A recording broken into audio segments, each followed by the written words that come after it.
8h moins le quart, en pleine préparation de commande de légumes récoltés la veille.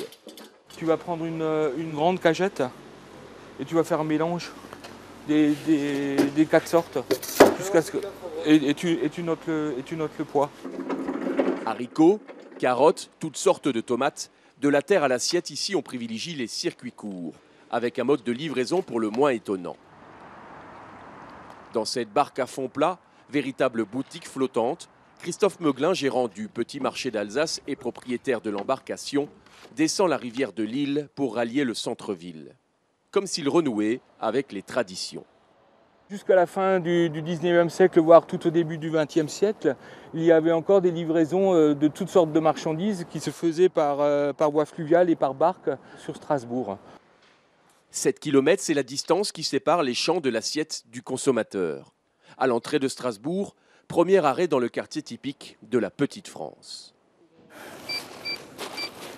62. Donc ça fait 5,60 en tout, s'il vous plaît. Je trouve ça formidable, l'idée d'avoir toute une matinée comme ça qui est consacrée à différents points d'ancrage. C'est très très bien.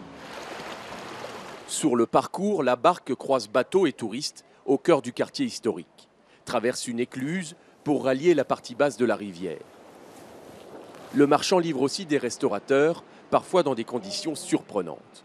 À contre-courant, le moteur électrique ne suffit pas, le thermique prend le relais. Ici, la cuisine donne directement sur l'eau. Donne la corde, monsieur, donne-lui la corde. On va essayer d'aménager ça un peu mieux, comme ça, il pourra peut-être poser ses caisses et puis ensuite on va y travailler. C'est une bonne expérience. Je trouve que pour une première expérience, c'était pas mal.